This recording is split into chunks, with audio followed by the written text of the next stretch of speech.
Hello, I am so happy to be here for another Carb Sober Sunday. And um, today's topic is actually going to be related to what I am currently doing, which is a dry fast.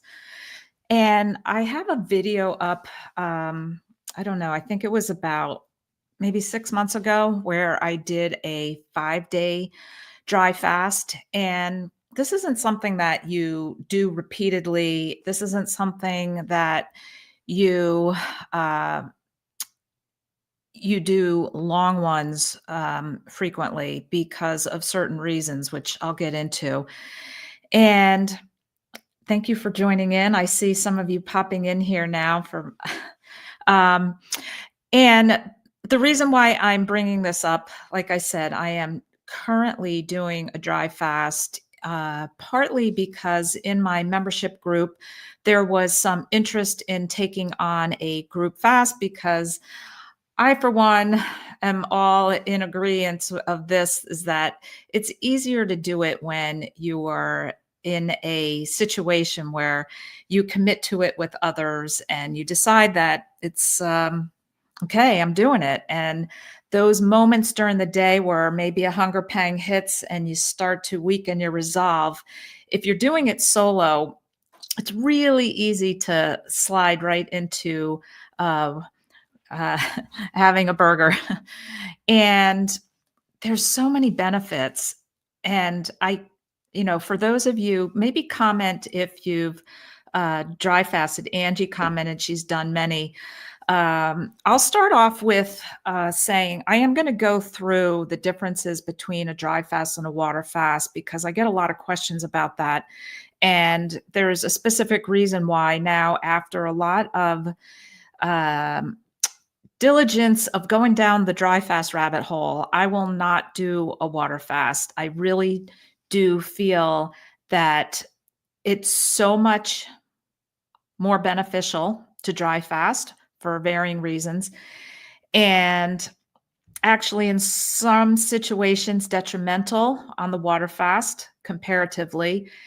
And the most important thing is I find it so much easier and in a pretty dramatic way. And I can't really give you too many specifics on it because I've not been a big water faster in the past because I so dislike putting myself through that. And once I tried the dry fast, I said, oh my gosh, this is crazy. I am not thirsty. I pictured I would be so friggin' parched and like dying for a glass of water. And it's not even in my thoughts. It's bizarre. And on top of that, it's overall much easier for me. And I've read this in my rabbit hole diving about dry fasting. So many people make that same comment that it's so much easier than the water fast. So I will just, and I know some people are making comments that you're too afraid to do a dry fast. I know we're told that you can't live without, so many days of water, right? It's like so many seconds without air, so many days without water, and then so many days without food. But that's all relative, the food part, based on how much adipose energy you have stored. But for sure, I'll tell you. So I did a 5 day. That was the longest I've ever done. People do 7 and 12 day without an issue. I don't know, for me, for my own comfort level and my own physical feelings as I went through the dry fast, I feel 5 does a huge amount of benefit because once you're over 3, there's exponential benefits. But 7 just didn't seem right for me because of how I felt at the end of my 5. I was just real at that point. I was just not anything dramatic or drastic. I was just like just something in my head said, all right, let's sip on some water and have some bone broth to come out of this. And it was all really good. So before I get into it, and I also want to get to some of your comments and questions, because I love interacting with you. I'm just going to show you on my phone. Yes, I have an eye chart on my phone. People always comment on that. I love it. It's like I'm talking on the phone and I see people doing this. It's great. So there's many apps that you can use and to track it, but if you'll see, I have that Zero app right there, and that's the one I use. And you can input. So that's where I'm at right now. I'm at 39 hours. I don't know if this is backward to you because it's looking backward to me. 39 hours right now. And I have it set to go 4 days because I have a dinner arrangement on Tuesday night. So yeah, I'm going to just outright break a 4-day dry fast with dinner. I mean, so many people, if you do a 5 to 7 day, I think you got to be a little more cautious about coming out of your dry fast with easing into it. I mean, I'll probably sip on some water and bone broth maybe a few hours before dinner. But I just go right into it. So on this app, if you once you set it for the length of time you're going, and if you tap it, it's going to tell you how many hours you have left. But I usually like to leave it on how many I've accomplished, and I don't know. I like to have track of it. You don't even have to do that. Just set in your mind. I went from dinner Friday night was my last meal and drink, and dinner Tuesday night will be my next entry back into food. So I'm doing this as a taking one for the team, doing it with my membership group kind of thing, but it was really time for me that I really felt I wanted to do it again. Oh, so I can actually remember my 5-day fast was at the end of September. So October, November, December, January. So 5 months ago. So I would say like every, so here's the protocol on long versus shorter term dry fasting. If you're doing 5 to 7, I would say once or twice a year. And obviously, it also depends on where you're at with your body weight and your health. And wait, my necklace is twisted around. That's going to bother me there. So I will say that the shorter ones, 24 hours is a great place to start. I mean, some people can't even imagine going like 18 hours as a dry fast, but suck it up, Buttercup. Dig in, do 24 hours. And you might be really surprised at how you feel and your degree of thirst. I think part of it is we are so brainwashed into thinking that you have to get enough fluids, you have to get your electrolytes, you're going to dehydrate.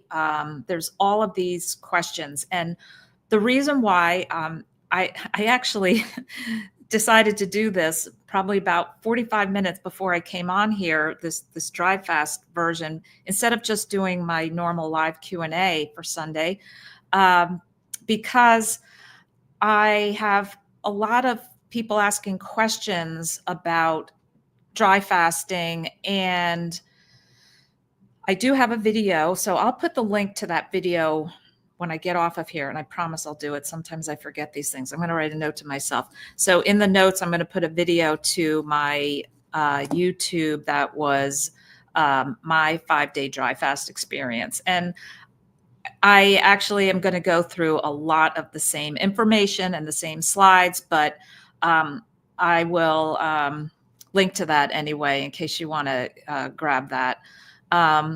So let me think where I was at. Okay. So doing it as a group is really helpful in a very profound way. I'll just say that's from my personal experience. Maybe some of you are just, solo go-getters and you can set your mind to something and you're solid. But I can think I'm like that, and I think I'm solid, and, like, I don't know, probably sometimes that next day, I'm just like, "Yeah, no," or I might get 36 hours into it, and, I actually, I'm gonna tell you, I do try to, um, prep, by making sure most everything is out of my fridge as far as, but see, the interesting thing is you don't even go in the fridge because you're not getting cold water or butter or eggs or anything. So my refrigerator literally, obviously, during a dry fast just stays shut. But I mean, as far as anything going bad, I just make sure I don't have any um, leftover meats in the fridge. Sometimes I will just throw things right in the freezer. And remember, you can freeze cheese, and you're only doing this for 2, 3, 5, or maybe 7 days. I know Life like Jake Thomas just did a 7-day hard dry fast, which I haven't done the hard dry fast, but I'll get into that. Um, so yeah, so I'm doing it as a group, and I have to say also, though, to full disclosure, I absolutely love the thought of how beneficial this is in terms of what it does, um, mentally and physically, and dramatically helpful in reducing inflammation. And yeah, the drop in weight isn't such a bad side effect either. And I will be honest, I put on a couple pounds during my 3 weeks away, which was a week before the cruise, and a week after the cruise, where I usually have allowed myself dairy and cheese indulgences, and boy, does that pack on the pounds. And yeah, well, you can't see it. I've got like a little bit of a muffin top feeling, and this is great for a reset. It's great if you've been kind of tinkering into cheat meals and finding it hard to get back on track, or um, just having things that you shouldn't. And this gets you in a whole different frame of mind. And again, it's one of those things where it's really helpful to know the benefits of it going in, instead of just saying, "Oh, well, Dr. Lisa does it, let's go." But try to understand a bit of the why, so that your resolve to stick with it is really good. And before I go into that, I'm going to say at 39 hours right now, I woke up after 8.5 hours of solid straight sleep, no wake ups, none at all. So the sleep was awesome. And some people will say the sleep gets disrupted on this. I will say at the fourth day of my 5-day one that I did back in September, when my ketones got really high, and I'm gonna pull up on the screen what they got up to, but I'm gonna pull it up right here. My ketones on that 5-day got up to 5 on the fourth day, 5.2 on the fifth day, those last 2 days. And I chalk it up. I feel when my ketones go up really high like that my sleep gets a little wonky. Nothing really terrible, but yeah, I woke up and then couldn't sleep and read for an hour or two and then went back to sleep, kind of thing. So, but in general, I feel like my sleep is really good on it. Um, so let me go through some of this. I'm seeing so many great questions over here. Yeah. Yeah, I'm gonna get to your questions, but okay. So dry fast versus water fast. That's the first thing that people are trying to understand and grasp the concept, like, why not just water fast? Why not stay hydrated? Why would you put yourself through that added stress? And there's some really, really good reasons. So dry fasting can help remove intracellular toxicity more than water fasting. You have to remember, when you do a stressor, it's kind of like, doing a sauna or doing a cold plunge or doing a dry fast, your body needs to react. And our bodies endogenously are able to make water inside our bodies from our fat cells.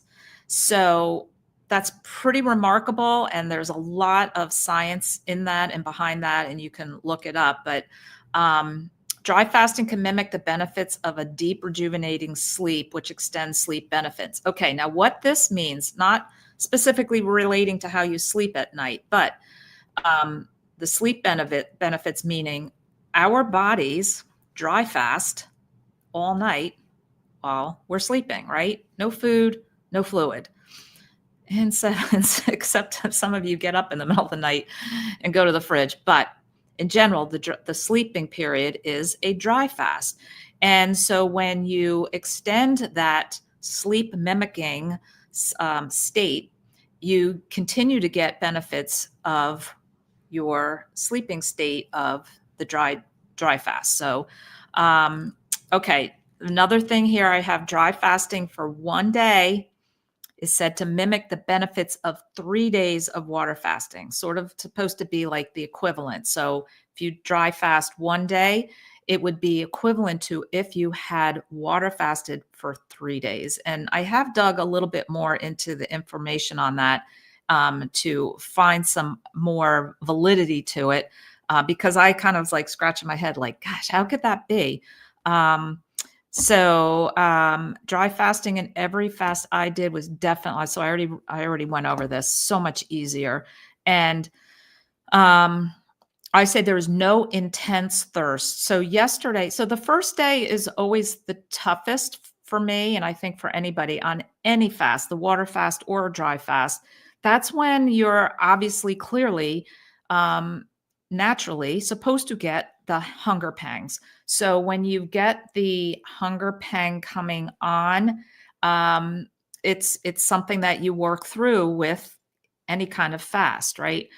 I have said, and I will say also from this yesterday's experience, and I've done probably 3 or 4 48-hour dry fast leading into my 5-day, because I didn't want to just throw that at myself. But so in each experience, and I'm going to say again for yesterday, my thirst level, and if I'm just going to give you a 1 to 10, 10 being, oh my God, if I don't get a drop of water right now, I'm going to die. My thirst runs at about a 2 to 3, like through the whole thing. Kind of like, yeah, it'd be great to have a drink, but could kind of care less. Like it's not a driving thought or force at all.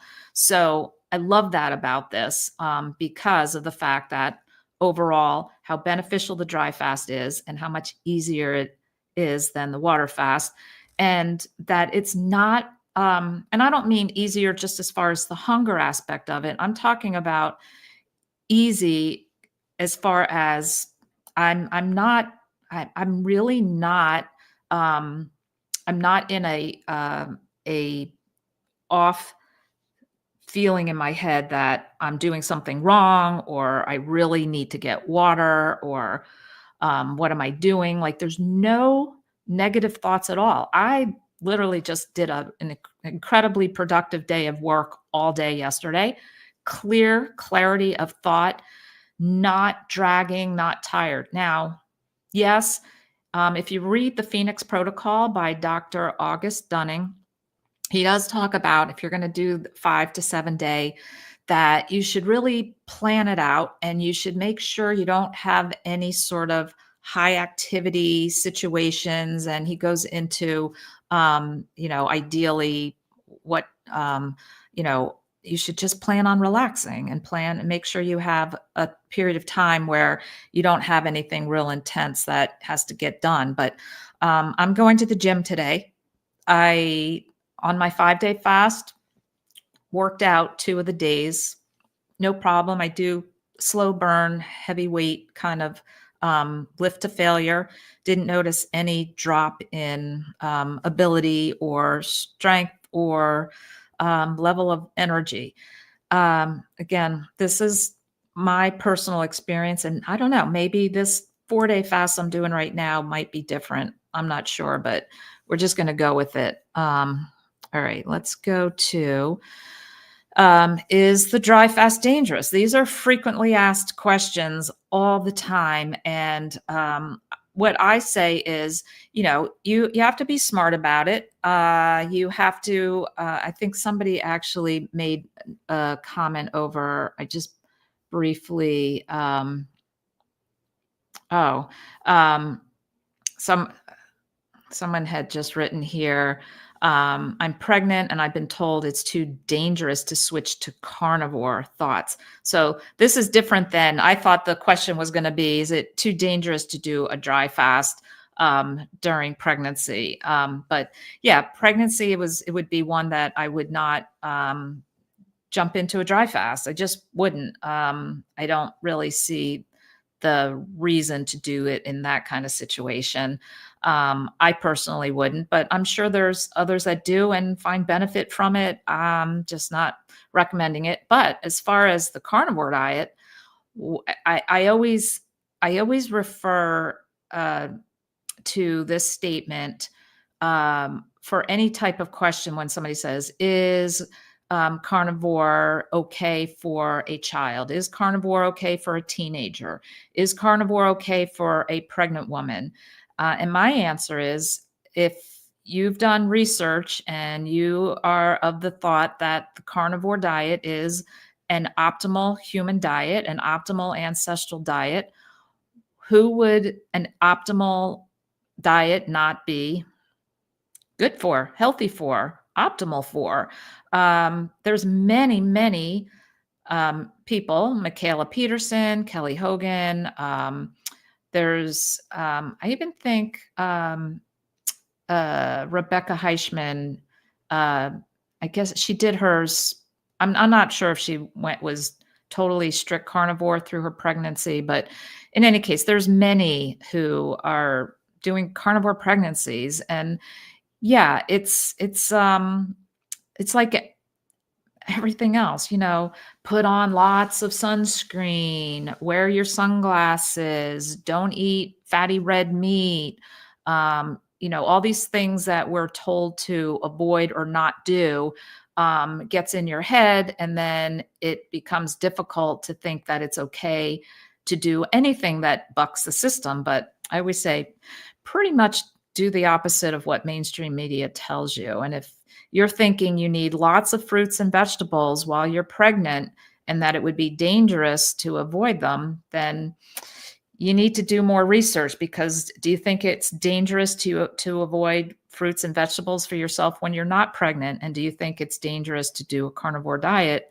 in general, not being pregnant? So, all right, sorry, I went off on a tangent there. Okay. I already went into a little bit of length of time and how often. So the longer fast, 5 to 7 days, really just once or twice a year. And then the other shorter ones, you can judge it yourself. I mean, I don't think there's anything wrong with potentially doing a 24-hour dry fast once a week. I think it's that straightforward and simple. If you do an OMAD, meaning dinner one night to dinner the next night, and do it as a dry fast, I think that, see what your own experience is with it. I'm just here to relay my experience and see if it piques a curiosity for those of you who have not done it. So hard versus soft, and shorter versus longer. So hard versus soft is a very simple. Hard dry fast, you are not touching any water whatsoever to any part of your body. That means no shower, no washing hands, no brushing teeth. Um, and the soft dry fast means that you can do those, um, let's just call it hygienic practices that involve water. um, I do the soft dry fast, and part of it is um, I haven't even ventured into doing a hard dry fast because of just the different research I've been looking at and reading, that there really is not much of absorption, and although there is, um, but not enough that it makes that much of a difference. And I'm getting such great results mentally and physically from doing the soft dry fast. So I see no reason to work into that hard dry fast. It's like I don't need to be a hero here and prove anything. I'm very content with my soft dry fast. So lowering of the blood sugar is obviously huge benefit. And yes, that happens also with a water fast, but I think to a different degree. And my glucose on my 5 day did not actually get that low. Like, when you think low, like people say, oh my God, my glucose was 58. Am I, in trouble here? Or if you're feeling good and your ketones are up, then you're fine. But mine on the 5th day of my 5 day dry fast, back in September, was down to 70. So, but I've had other fasts. Actually, yeah. So it's interesting. It must kind of just depend on what I've eaten going into it, because I have had glucose down at 58 to 68 range during another. I guess I've done a couple 3 day dry fast too, but it's actually a really great thing because the insulin sensitivity is better. And for those of you who are borderline diabetic or trying to get off your metformin, or anything as far as um, glucose issues, this is really, really beneficial.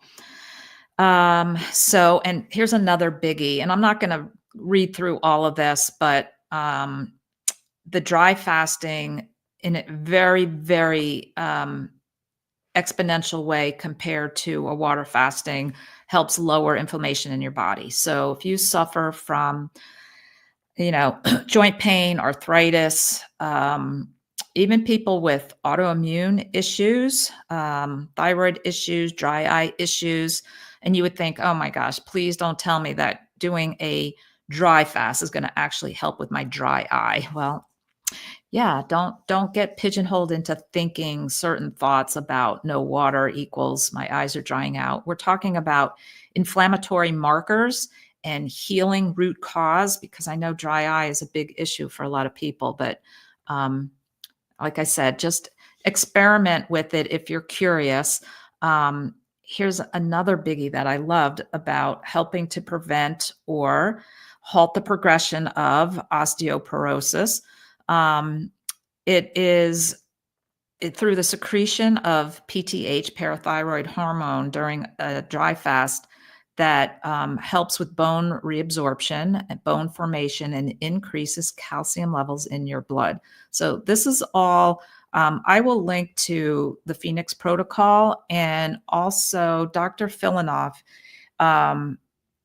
He also is a huge proponent and expert in dry fasting, and actually holds dry fasting retreats. And there's a dry fasting retreat in Montenegro that I believe Jake Thomas is going to attend. He's trying to pull me into coming over to attend. And then I actually had a couple people who were on my Carb Sober cruise about 3 weeks ago, who want to go to this Montenegro retreat, and very interesting. And it's a possibility. I have to look into it, but pretty intriguing. I guess you don't have to worry about the menu on that retreat. Okay, now here as far as mental clarity, memory, brain plasticity, creation of new neurons. Um, if dig into this stuff as far as dementia, Alzheimer's, different things like that, is that you get a higher ketone production on a dry fast. And I'll tell you, like I said, let me see if I can pull up. Um, yeah, these were my ketones. So from top to bottom, day 1 to day 5 on my 5-day. Um, Day 1 and 2, I'm actually surprised looking at this. I didn't realize my ketones were that low. I must have been on a big carnivore frenzy of food. Maybe it was right after one of my retreats with a lot of cheese and a lot of food. Because yeah, well, I don't know, maybe my ketones yesterday were 0.6, and then it went up to 1.6 this morning. But I'm going to do another grid here. But so you can see by the third day, it jumped to 4.3, 5.0, and 5.2. I mean, that's quite a jump. Let me see where I was on this. Yeah, so I was on this neuroplasticity one. So all of these things are so healing to the brain and brain tissue as far as getting the ketones up. And for most people, and I'll say myself included, just staying on a standard carnivore way of eating, I don't really get my ketones up much above 0.4, 0.5. And a lot of it has to do with I'm a volume eater. And when I eat my meat, I like to eat a lot of meat. And I need to pay more attention to higher fat, lower protein, and that's what will help me get my ketones up. But I don't always pay such great attention to that. So I think that that's something very valuable as far as our health is the ketones and getting into ketosis. All right, BDNF, brain-derived neurotrophic factor. It's a protein in the brain and spinal cord that helps with these following functions: learning and memory, and brain health in general. But it's that neuroplasticity that we're talking about, and it's important in the hippocampus area of the brain, which plays a major role in learning and memory. And like I was just saying, neuroprotective factor, helping to protect against pretty much all types of dementia and including Alzheimer's disease. So I look at all of this and then I say to myself, there's nothing wrong with me doing the hard things and doing this. You know, if I'm going to do maybe a 4-day, I don't know, each quarter, or do a, do a 36-hour once or twice a month. I don't know. I'm not really sure where I'm going with this yet. Taking it step by step. So here's the biggie that so many people are so concerned about. What am I going to do without water? My body is going to dehydrate. Don't you know how bad dehydration is? Don't you know that we've been brainwashed to think that you need to have your 6 to 8 whatever of water every single day? And there's people drinking quarts and gallons of water every day. And I kind of, I look at it, and when you dig deep into the marketing campaign that was done by, think back to Nestle, Dasani, like all of these, big corporate money, greed, entities out there that have an agenda behind these marketing campaigns. And don't think for a second that you are brainwashed and subject to it. And I find it really interesting when I go into the gym and I see people carrying around their big Stanleys, and some of them even bigger things with the handle. And I see the color in there. So it must, of course, be their berry flavored electrolytes that they're sure they need during their workout. And I walk in there my hands are free. I'm not bringing in that bottle of water. I don't bring a bottle of water when I go out for a walk.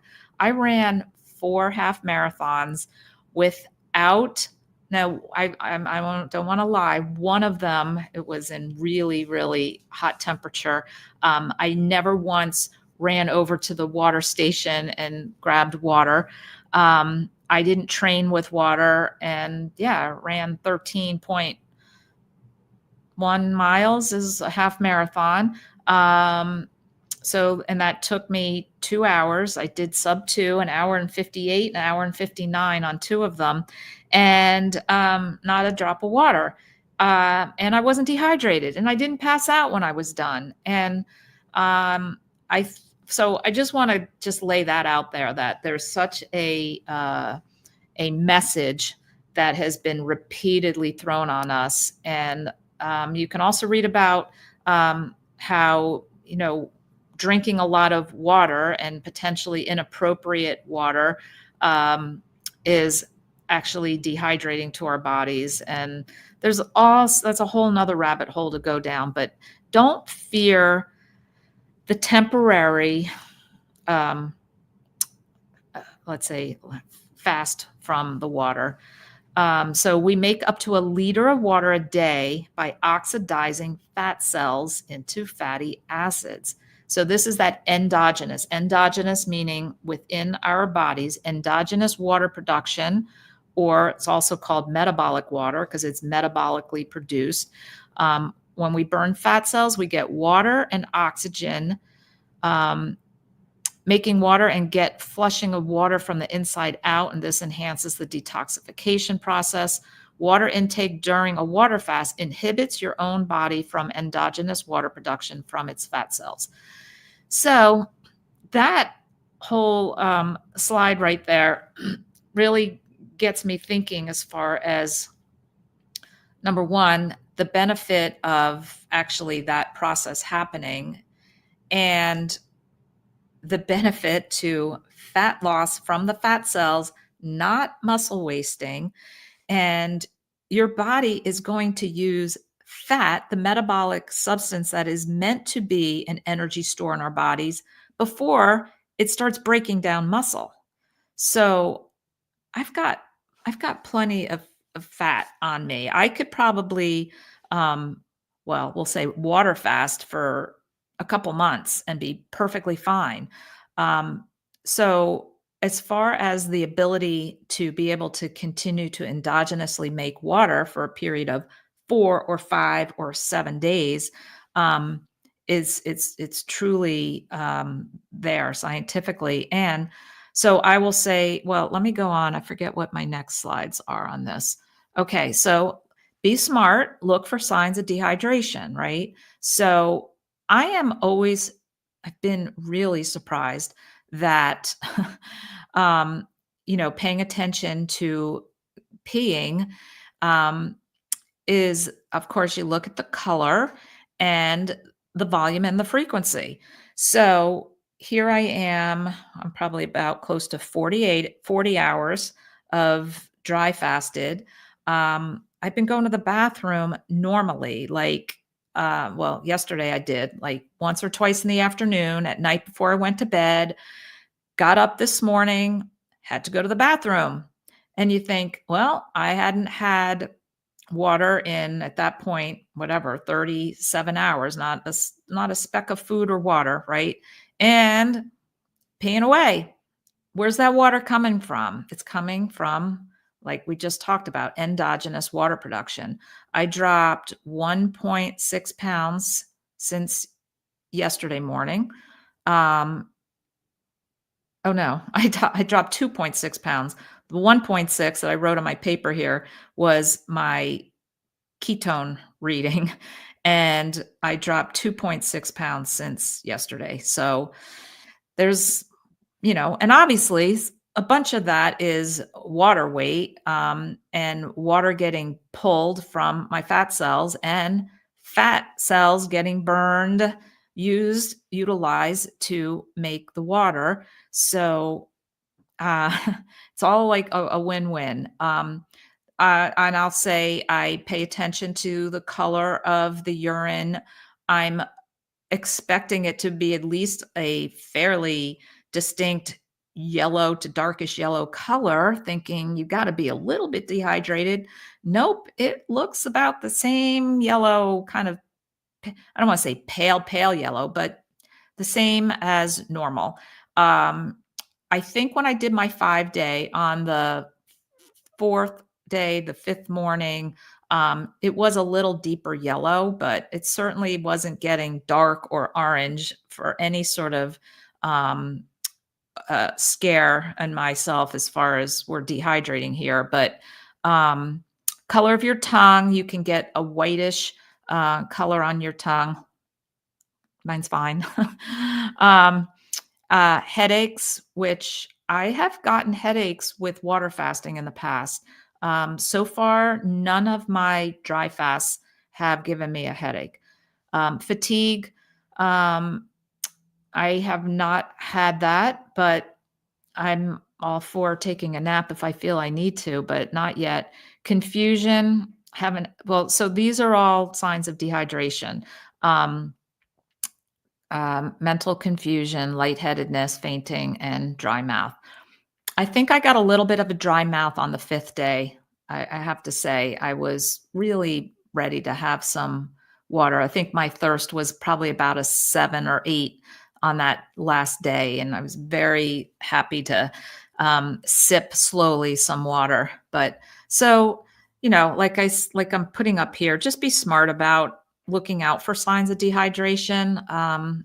Every single dry fast that I've done. And like I said, just that one 5-day, this one I'm doing a 4-day. And other than that, I've done a few 48 and 72 hours. And at none of those have I had any of these signs of dehydration. I will say I don't go number 2 through any of these dry fasts, but that's normal and that's expected. And I'm totally fine with that.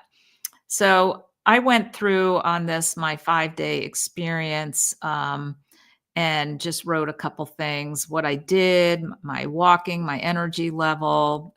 And then again, this was my past experience in that. So, and then here is the GKI chart as far as when you divide. So I put the GKI index here. You just take your glucose, and here in the States, we have to divide by 18 and then divide by the ketones, and you get that GKI index. So you can see the last 3 days of that 5-day, I had 0.8, 0.8, and 0.7. Super great. Here, I'll put this a little larger because look, less than 1, you're in the highest therapeutic level of ketosis. And it says very difficult to achieve without doctor's supervision. I had no supervision. But yeah, this was kind of more of an extreme situation where I did a 5-day dry fast. But even when you're getting into 1 to 3, you're in a high therapeutic level of ketosis, ideal for anti-inflammatory, anti-cancer, anti-epilepsy, anti-Alzheimer's, weight loss, helps with traumatic brain injury, the TBI, and also for chronic inflammatory diseases. So that it's so beneficial getting yourself into a therapeutic level of ketosis.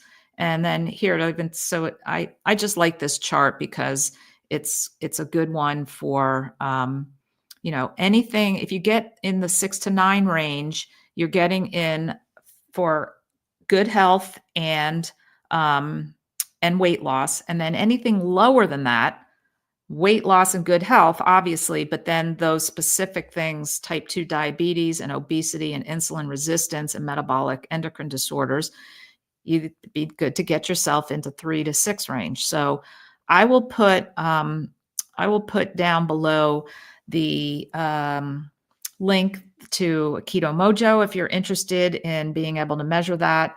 It's a little prick of the finger doesn't hurt. I've learned which fingers really are um, not painful at all and quick and easy. And it's like, you can't manage what you don't measure. Being science background, I like to see the numbers. I'm really curious what's happening. So I have a little grid that I made that I have to see through my 4 days now, my weight dropping, my ketones increasing, and my glucose dropping, and my GKI dropping. So I have that in a grid.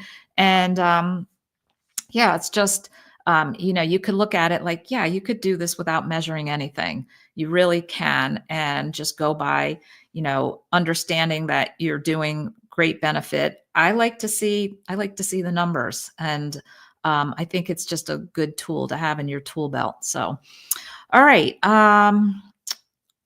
Let me, I'm going to go into the live chat now and see if I have any specific dry fast comments.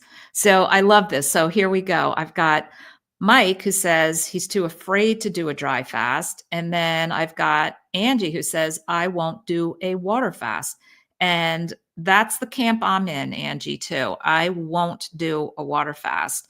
If I am going a period of intermittent fasting, from dinner one last night to lunch or late lunch, I purposely dry fast and get the benefits. So on questions like this, obviously I can't answer medical questions or give medical advice, but I would dig deep. Go YouTube. Dr. August Dunning has great videos all on dry fasting. Get August Dunning's book, The Phoenix Protocol, and Dr. FILONOV, and you will understand the the issues behind at what point would it actually heal certain things and other ones that you would need to be cautious of. I'm hoping that even just being carnivore, most people are very leery with kidney issues, and that's you will be able to heal kidney issues with carnivore. It's not detrimental, which we're kind of all brainwashed to think that with kidney issue you can't eat, all that protein. But really, truly, a carnivore diet should be a high fat, moderate protein diet. Let's look at more comments. Teresa says, raised Mormon, they dry fast 24 hours the first Sunday of every month. Grew up doing this with no problem, even as a child. Yeah, it's not a big deal because when you think about it, ancestrally, how long would we go before we might come upon a hunt for an animal for food or spring water or a spring for a water source? Do you think there would be periods of time that we would potentially go and our bodies are intended to be able to go without food or water for a period of time? So I like to think back to that kind of thought process. So we have here, Carrie Crop says, I've only done 24-hour dry fast. It's a great start. So then dinner to dinner, and then the next thing you do is you then just say, I'm not having this dinner, go to the next morning. And now all of a sudden you've got a 36-hour and you've got huge benefits in that next evening because you are already at a state where your ketones are going up and you're getting the benefit of that extra period of time and sleep.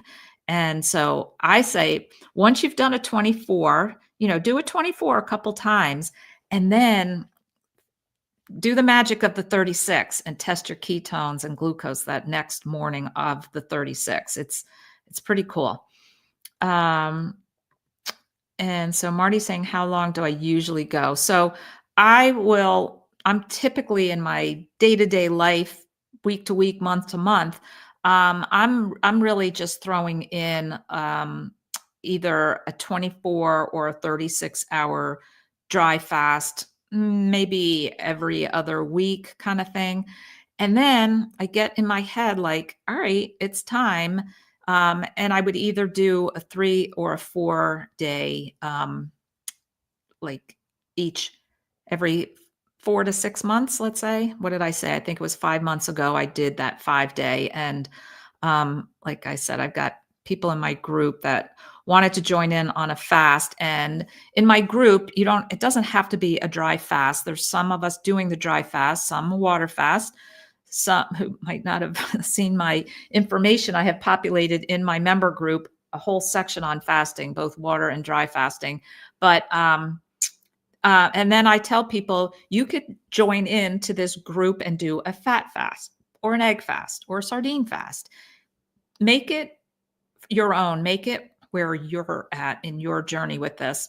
And not everybody's ready to fast at all. And not everybody has to at this particular point in their journey. It's just throwing out there what I'm doing, what I feel is beneficial.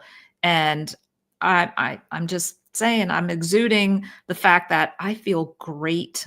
And when I say great, I feel great doing this. I feel that our digestion shouldn't be working, 3 times a day, every single day. There should be downtime. And I'm really, I feel awesome. And I'm not kidding you. You guys know I'm very blunt.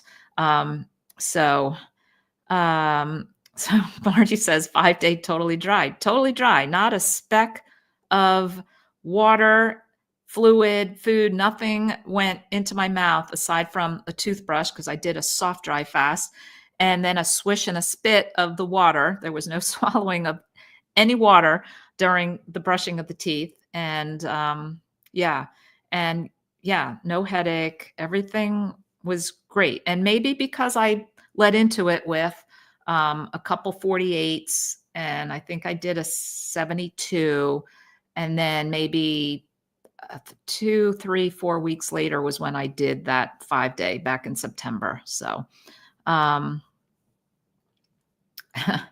yeah. So after that long, you won't do light intake to get your digestion primed. So when I do this 4-day, I told you I have a dinner, social dinner with friends on Tuesday evening. So that will be the end of the 4 days. Here's my thought, Marty, and anybody else who's really kind of curious about this is that I feel that if ancestrally I'm out there and I've gone 4 days until we came across a big mastodon, wildebeest, whatever, and we get the kill and we drag it to our little village, am I saying, oh, wait, guys, can you give me some bones? I got to make some bone broth. And is there a chicken around here? I just need an egg and some bone broth. I can't dig into this because I haven't primed my digestion yet. It sounds a little laughable, right? But that's the way Lisa's mind goes. It's not like I'm going to stuff myself at an all-you-can-eat Brazilian meat, uh, you know, type of place like Fogo de Chao coming out of it. Although I probably could or would if the circumstance was that. But yeah, no, I'm just going to go and have dinner at a restaurant. I'll hopefully, if they have beef tartare, I think some raw beef as an appetizer and a raw egg yolk would be so awesome. And then I might just order, instead of a porterhouse for 2, thinking, okay, I haven't eaten for 4 days, let's dig in. No, I probably will do, yeah, either a New York strip or I might go tenderloin with some butter. But yeah, that's how I roll. Let's see. Let's go to another question here. Mike says, I'm addicted to coffee because you love it. So I already see a potential problem. Yeah. So Mike, that is, you know what? To me, that's a reality check for so many who are addicted to the bean. And it's such a normalized addiction. And I'm going to say it's similar to sugar, carbs, and junk food is a very normalized addiction out there. Except for some reason, people who come to this carnivore, keto, animal-based way don't want to look at caffeine as the one of the highest addicted and abused substances. I mean, coffee seed is a seed that has inherent pesticides to ward off animals, prey that are eating it. And it's not a health food, and it is an addiction as far as it being psychotropic, and it attaches to your adenosine receptors, and it leaches minerals from bones, and it drives you mentally on this roller coaster of you wake up, you're groggy, you're foggy, and you're like, oh, I can't wait for my coffee, and you want to get the coffee in, and you're on a drug. And I know it's, trust me, I was on it. I loved it. I drank it. I loved the aroma. I loved the taste. I loved the ritual. I loved the warmth. I loved everything about it, except I didn't love the realization that once I had come to carnivore and I got myself off the addiction of sugar and carbs and grains, I then said, I don't want to be addicted to anything. And I don't want to be bamboozled by the message out there and how normalized there's a coffee shop, a drug dealer on every corner. And I didn't want to be part of it. I wanted to remove myself from the matrix of that. And what did I do? I replaced the ritual with, you can do your favorite coffee mug or a thermal and just put in hot water with a little squeeze of lemon is pretty spectacular. I know it sounds gross, and I thought the same of what I would have thought of it, and it tastes like an herbal tea. Or put some hot, beautiful bone broth in there with, take your frother and mix in a tablespoon of butter and a little salt, and it's spectacular, and it's healthy, and it's going to get yourself off of the addiction. So use that comment that you just made as a little light bulb moment. Like, I can't even do this healthy thing that she's saying to do because I just love my coffee too much, right? Well, believe me, I love my coffee too. And I do have a decaf occasionally. If I'm at a restaurant and everybody else is having dessert, I will order a decaf and enjoy it. And yes, I could order hot water with lemon too, but it's just what I do. I just kind of like my once every, I don't know, 2 or 3 months, I'll do that at a restaurant. And it's very, very freeing and healthy. They actually show there's MRIs done prior to drinking a mug of coffee and after, and they show the oxygen depletion in your brain. And yeah, it's pretty powerful. I know I keep saying this, I have in the works a whole coffee video. And it's not like I'm dogmatic, like you all got to quit this stuff. It's just be informed and make your decision informed, not like, well, everybody drinks it, it's fine. And all these other influences who are addicted to it are promoting, it's fine, it'll lower your blood pressure, whatever little cherry pick studies they're going to take. But I know, I get it. It's one of those things that people have such a love for, and I didn't think I would ever give it up. I have people in my member group, because we have a coffee quitters section too, for those that join together and supporting each other on their day-to-day of getting through that. And they now report, they're like 4 months, 6 months in, and they say, I never thought in a million years I would ever give up my coffee. And I did, and I'm so glad I did. And I feel so much better. I have better energy, better sleep. There's a 14-hour half-life on caffeine. And again, this is a psychotropic drug you are putting in and bathing your microbiome in every single day.